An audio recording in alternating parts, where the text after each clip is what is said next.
Welcome back. So last week we have discussed the Fourier series and the Dirichlet kernel. And in that tutorial you have seen that the Dirichlet kernel is actually growing with log n, and so it will eventually diverge, and that is one of the problem. Because in another tutorial, the first problem you have seen that when you are taking a sawtooth waveform or any continuous waveform for that matter, so if you find out the Fourier series and if you compute the truncated Fourier sum, you will see that how many terms you are taking, you will not get to find the exact waveform like the discontinuous waveform. So even forget about the point of discontinuity, even like other points which are points of continuity, you will not get uniform convergence. So that phenomenon which we'll discuss today, which will start, this is called the Gibbs phenomenon, and then we'll tell you one method by which you can get rid of this undesirable form of this Dirichlet kernel.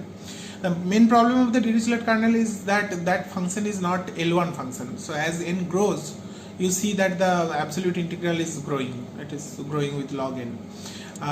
The new method which we will discuss today, the Fejer method, that will solve that problem, and you will not have any difficulty in getting the L1 norm, which will be not only finite, it will be uniformly 1.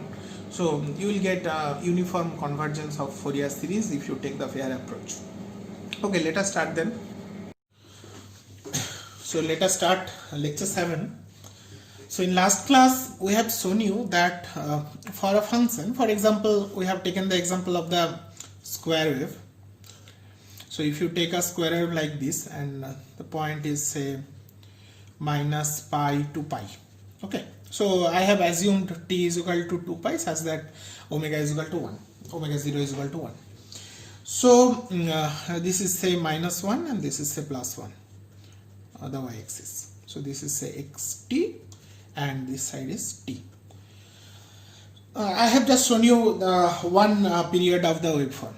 So this is the square waveform, and if you compute the Fourier series, you will get the truncated sum to be Sn t is equal to 4 by pi summation 1 by say 2n minus 1 sine of 2n minus 1 t, and n is equal to 1 to n. So in this form we can write for all t belongs to minus pi to pi. Now in this form we have seen that when you are, even in the example, in the tutorial example, you have seen that of course I have given the sawtooth in the tutorial, but if you try this this kind of rectangular pulse, you will see that the waveform will look like for Sn t. So at this point, this is the transition point, and I want to approximate a signal like this. Let me take another pen. So I want to approximate this. And the waveform will look like that. It will have some overshoot, then it will oscillate, and finally it will settle down. This side also it will have some overshoot, and it will oscillate, and it will settle down. Now the question is, this is like this. Now the question is that how long should we go such that we get the exact waveform? And if you try simulating, you will see that always you will get some overshoot and undershoot at this point of discontinuity. So why that thing is happening? So when initially people tried by hand, they thought that we are taking two less number of points, two less number of terms in that Fourier series. That's why we are not getting exact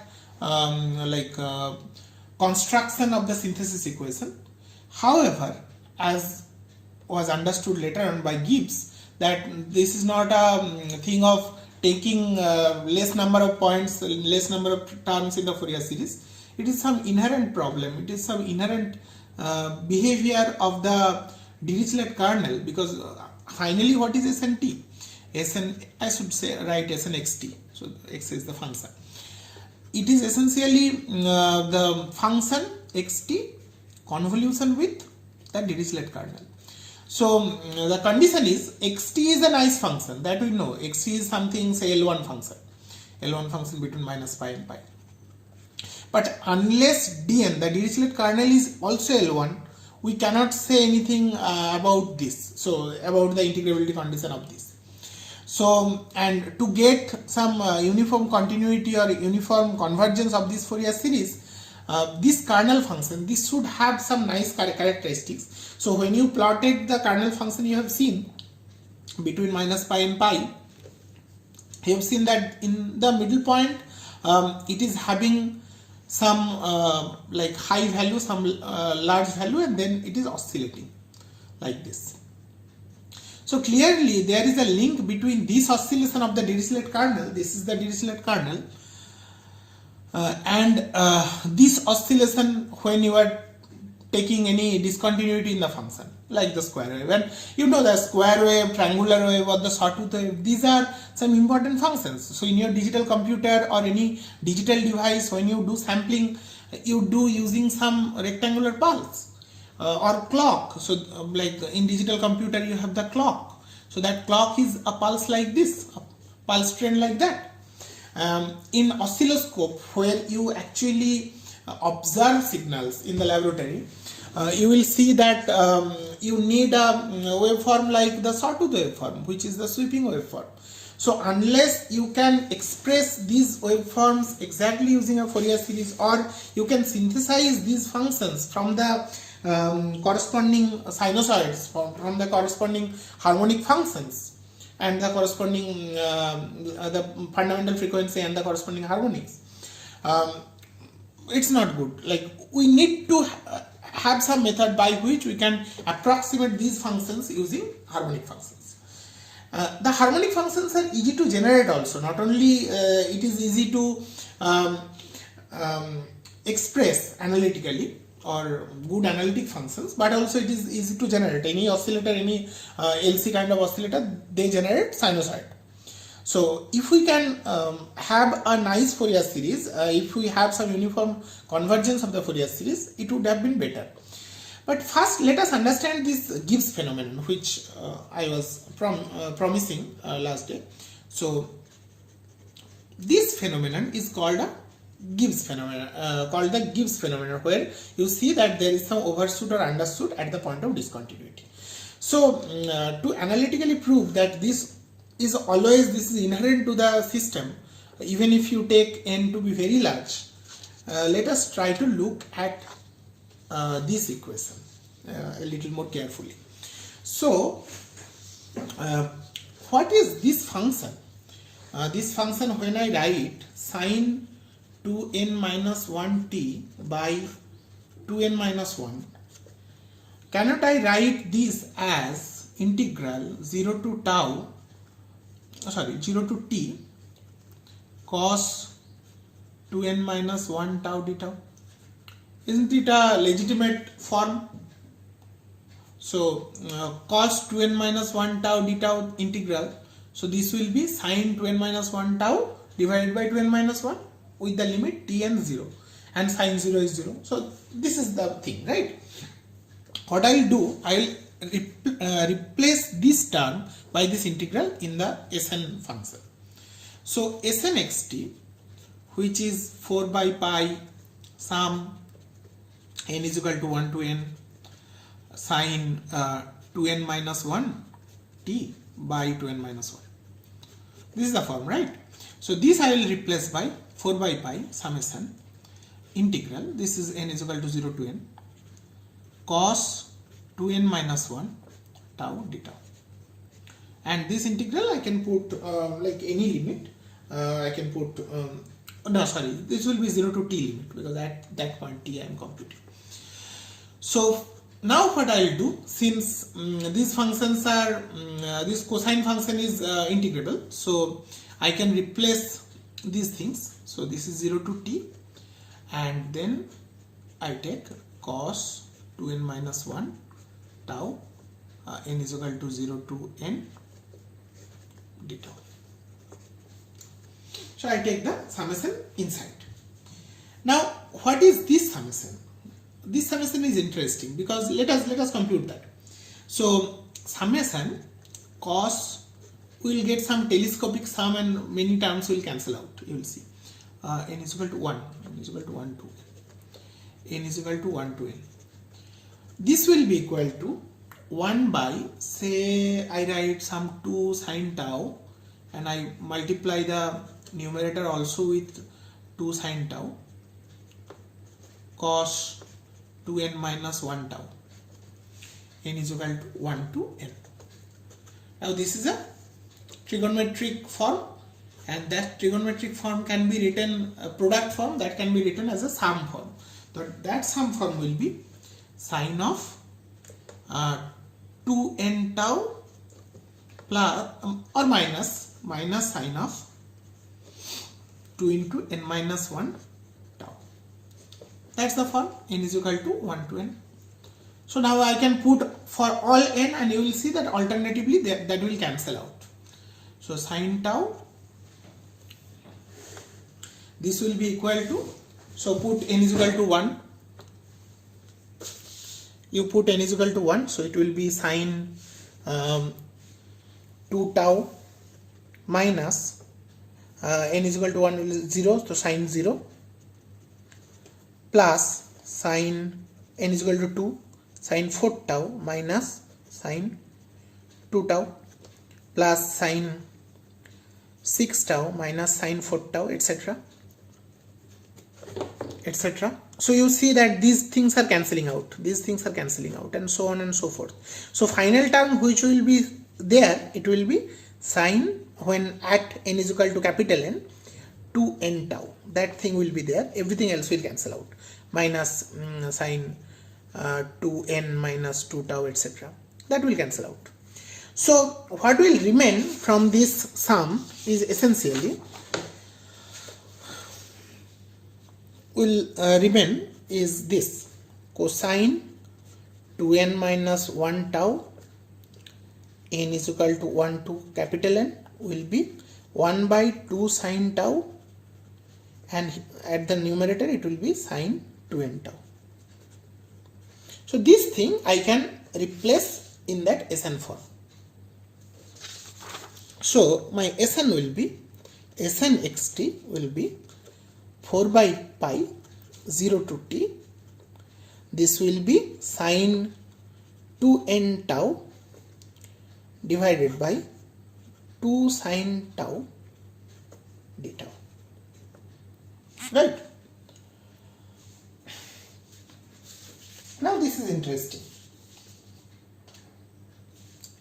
In this form, these two will cancel out here. 2 by pi integral 0 to t sine 2n tau by sine tau d tau. So what? So this form is what? This form is basically the function of, this is this function. What I want to do, I want to measure this maximum. This maximum I want to compute, and it is overshooting. The same will be reflected in the undershoot as well. So I can do in this way. So I can do between 0 and some value, and we can check that. So where the maximum will occur? So how to compute that? So at that maximum, so at the maximum point, the derivative of this will be 0. So dt of Sn xt should be 0. So let us compute the derivative of this form, right? So derivative of 2 by pi integral 0 to t sine 2n tau by sine tau d tau. So differential under the integral sign, so it will be equal to sine 2nt by sine t, which will be 0, right? So at t is equal to 0, near t is equal to 0, this is t, this is 0. So at this point when t is equal to 0, this limit basically goes towards 2n, right? So sine 2nt by 2nt, that is 1, and sin t by t, that is also 1 as t tends to 0. So the entire thing is basically becomes 2n. That means what is the derivative of the function? Derivative is basically the slope. You can see that slope here that approaches 2n at t tends to 0. So as n grows, it goes towards infinity, right? But that point is not interesting. That point is not a extremum point. Our interest is the extremum point, the maximum point. Next extremum point will come. The first maximum is the biggest maximum actually. So next maximum point is at 2nt is equal to pi. So your t is equal to pi by 2n. Now this is interesting. You see that as n grows, this pi by 2n comes closer to 0. So which in your simulation you have seen that it approaches this side. This maximum will come towards the 0 point, towards the point of discontinuity. So at that point it attains the maximum value. And what maximum value is that? How to compute what will be the maximum value? So for that we have to write again the integral form. So I want to have Sn x at point pi by 2n. So my maximum point came at pi by 2n. So in that range, as n grows, so we understand that as n grows, pi by 2n is becoming smaller and smaller, right? It is coming closer to 0. So at that instance, when this is very small, we can do the following approximation.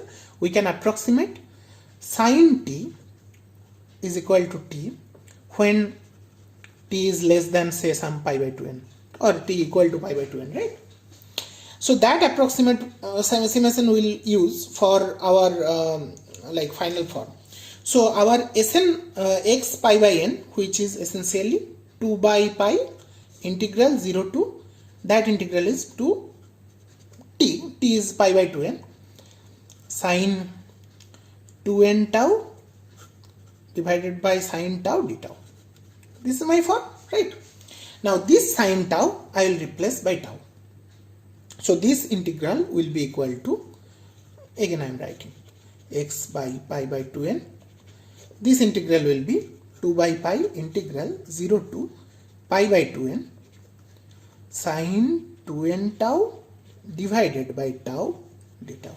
So this is one approximation I am doing.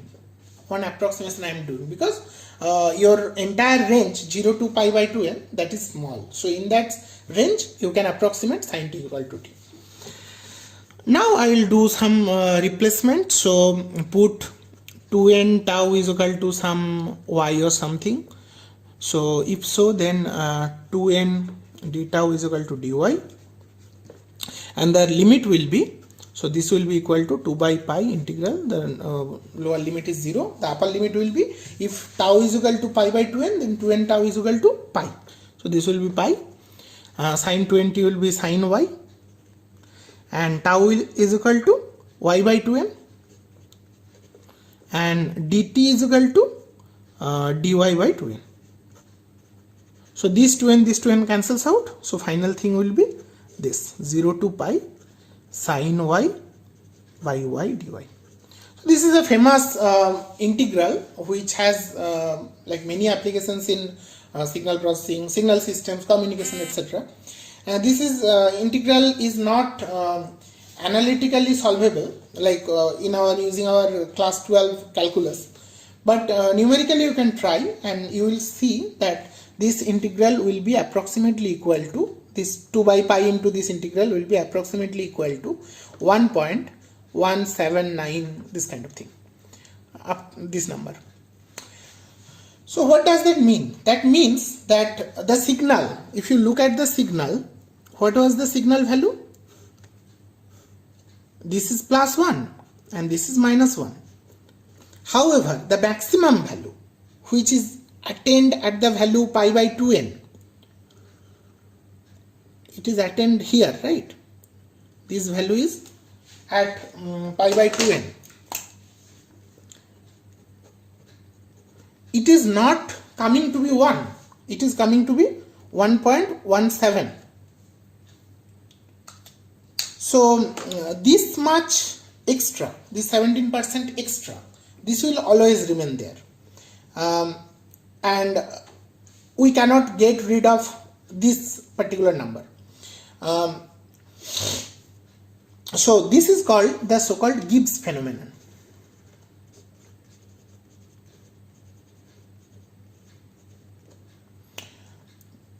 So this is even in the sawtooth waveform you can try to get the value, check whether you are getting the same integral or something else. Now to get rid of this, we will take the second approach, the so-called Fejer approach. So let us try that. So what Fejer did, he observed that instead of the like truncated sums of the Fourier series, so this is xt, why not take capital in such truncated sums? So that means starting from S0 xt to Sn minus 1 xt, and take the sum and find out the arithmetic mean of that. So instead of relying on this sum, he is taking the arithmetic mean of n first sums. So define sigma n xt. So this is the Fejer sum, we can say, the Fejer sum. This name is sometimes called the Dirichlet sum due to the Dirichlet kernel form, Dirichlet sum, because this is essentially the convolution of the function with the Dirichlet kernel. Similarly, we will get this as a convolution of the function with the Fejer kernel. So let us compute that, find out that Fejer kernel first.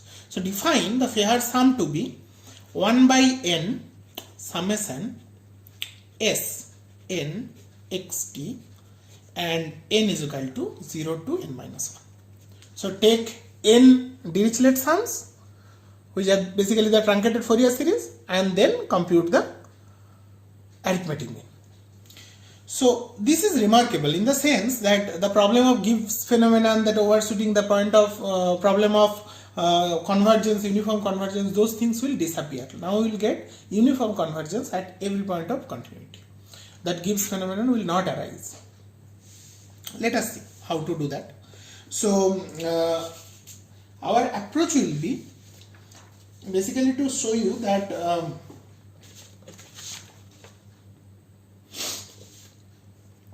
so what I will do, you can clearly see that what is Sn xt. Sn xt is essentially the convolution of xt with the Dirichlet kernel dnt. This is the form. And now convolution is a linear operator, so we can take xt out. So we can take xt out, xt convolution with, I can take this inside, n is equal to 0 to n minus 1 dnt. Now this thing does not depend on x anymore. So we define this to be Fn, or the Fejer kernel. The integral form we will derive shortly. So Fnt is essentially this, this capital N. Capital N summation small n is equal to 0 to n minus 1 dnt. Okay. So we can write dnt expression. What is dnt? Dnt is basically sum of the complex exponentials. So we can write 1 by 2 pi n from the dnt expression, n is equal to 0 to n capital N minus 1 summation say k is equal to minus n to n, those 2 small n plus 1 terms, e to the power I k t. This is the form, right? Now this double summation can be converted to single sum in this way. Let me show.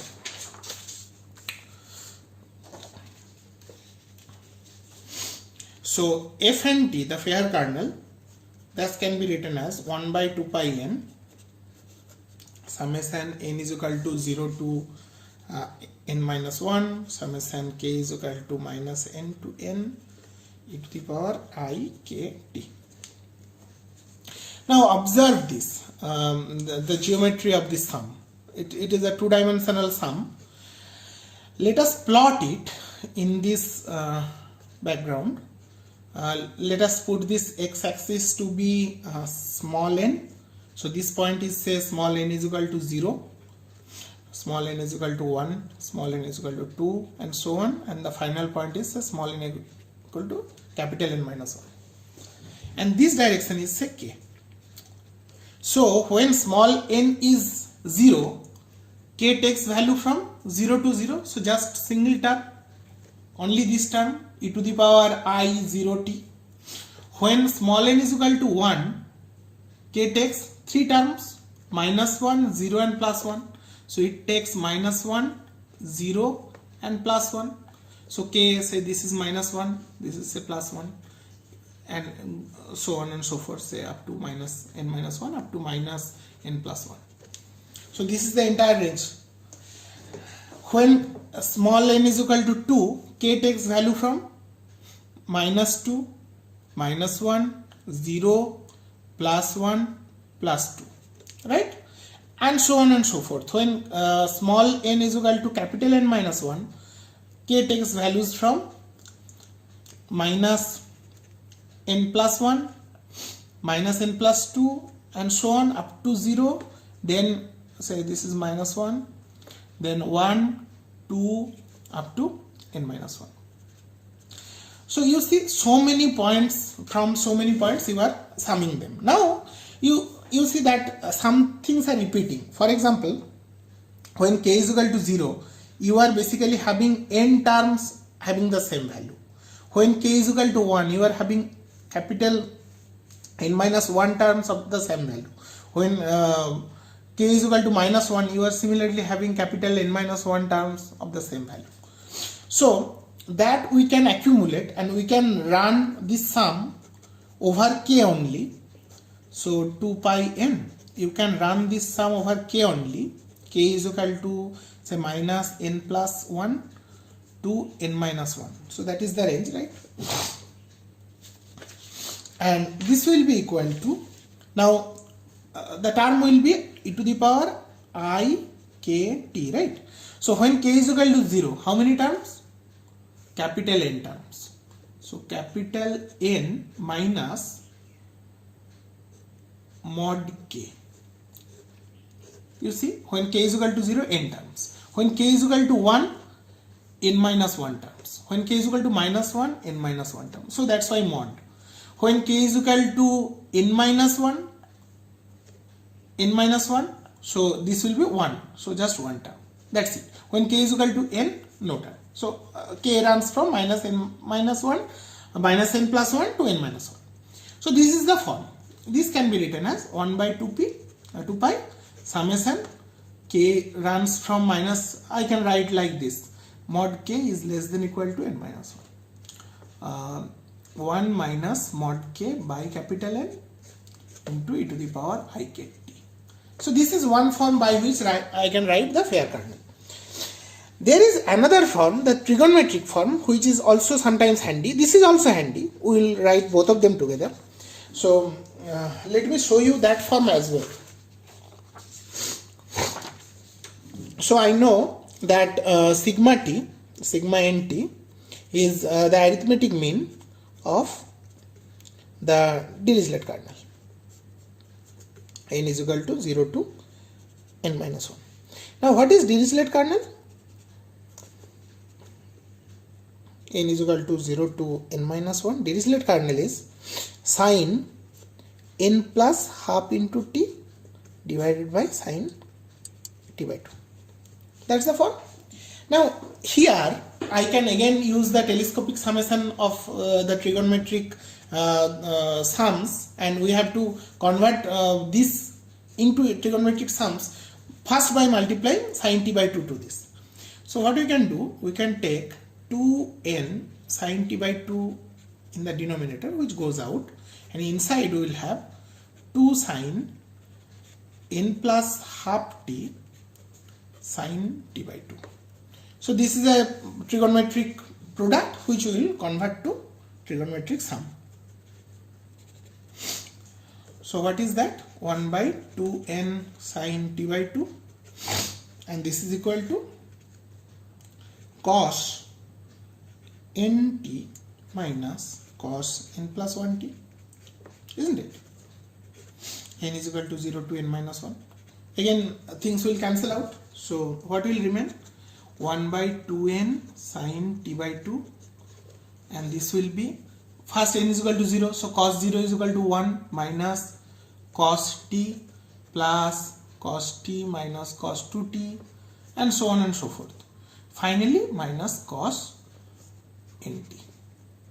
So you see everything else will cancel out, only this will remain and the first term will remain. So 1 minus cos nt divided by, oh sorry, this is square, sine square. You see, I have taken sin t by 2, so it will be sine square. So this is 2n sine square, 2n sine square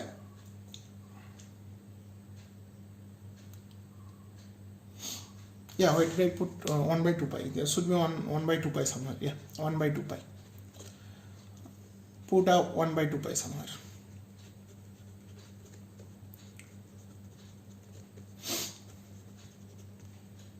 Pi sin square t by 2. Now what is 1 minus cos nt? That is 2 sin square nt by 2 divided by 2 pi n into 2 sin square t by 2. So 2 cancels out. This is 1 by 2 pi n, first term, sin square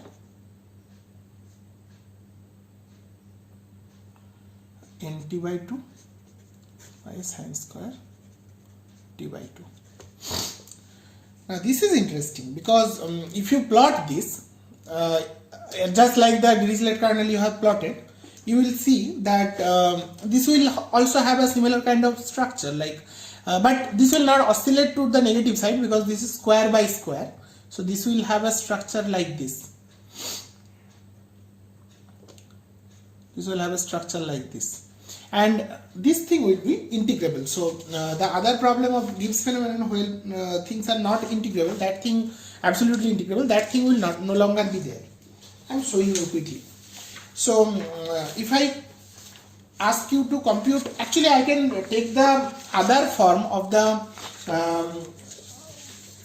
complex exponential form. This will be useful to show the integrability. Let me show that quickly. So I am first writing the Fejer kernel form of both the form. So first one is 1 by 2 pi mod k is less than n minus 1, 1 minus mod k by n e to the power I k t. That is one form. Another form is 1 by 2 pi n sin square n t by 2 divided by sin square t by 2. Both will come handy. The first one I can use for showing the integrability. So here absolute integrability and integrability are equivalent because the function is always positive. So we can show 1 minus pi to pi fn t dt.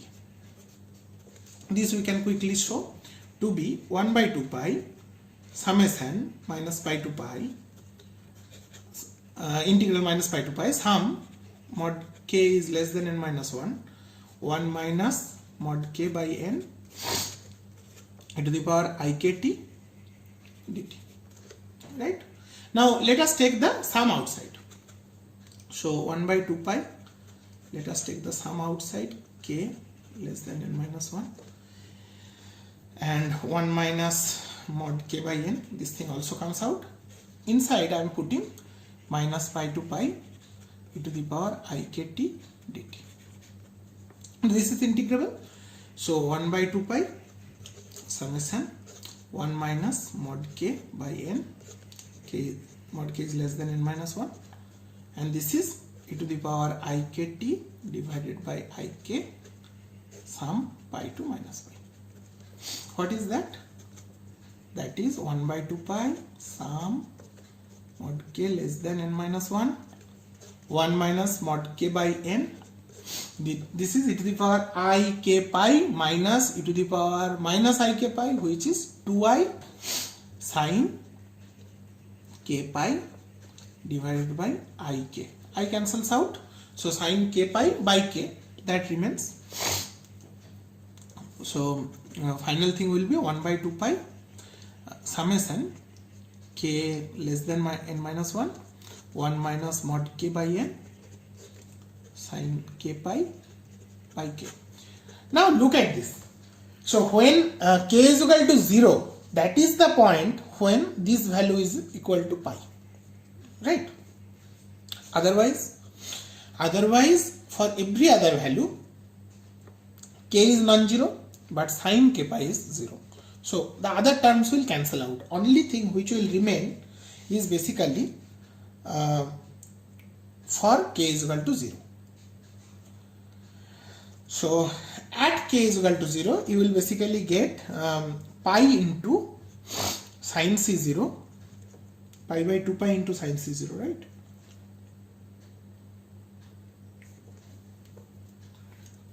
Yeah, this 2 will also remain, yeah. So this 2 is also there. So these two actually cancels out. So pi sin c0 divided by pi, which is equal to sin c0, and sin c0 is equal to 1. So we can clearly see that the Fejer kernel is absolutely integrable, and that integral value is 1. So that is one good thing about this kernel, and it can enforce uniform continuity for all points of continuous continuity in the function. So what you can try as a extension of the earlier tutorial, so tutorial say 2a, instead of using the Dirichlet kernel or the Fourier series sum, use the arithmetic mean of the truncated Fourier series. So use this term, use this sum, and try to get this. Now plot this for different values of n. Take n is equal to say 10, 20, 50, 100, etc. and see how it can approximate your original waveform. Take the original waveform to be the sawtooth wave, what you have seen, what you have already tried. So in that sawtooth waveform, so from that sawtooth waveform you initially computed the Fourier coefficient. Those are fine. So using those coefficients you construct the truncated Fourier series. That is also fine. Now instead of just plotting the truncated Fourier series, you compute the arithmetic mean of n terms of the truncated Fourier series, and that you define to be the Fejer sum. Then plot the Fejer sum, and you will see that this, when you are plotting this Fejer sum, there will be no longer the overshoot, that oscillation, which is due to the Gibbs phenomenon. So Gibbs phenomenon is removed if you use this Fejer kernel.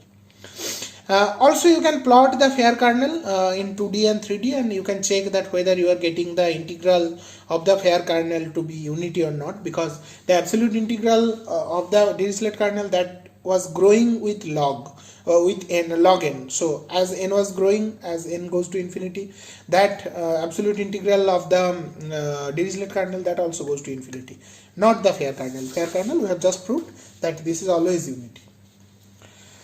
So we'll stop our discussion on Fejer kernel here. There can be many things, many other nice characteristics, but for this subject this is becoming too much. You will learn something more in the next semester subject, signals and systems, where this Fourier series will be discussed in a much more elaborate way. Now my interest is basically moving towards why we are talking about Fourier series so much, because this is a spectral technique, of course, but why? So let us go towards systems a little bit, and let us derive the convolution integral as a response of a linear time invariant system, because that will be our junction where we can use this spectral analysis of signals, and we can connect that with the physics of the network.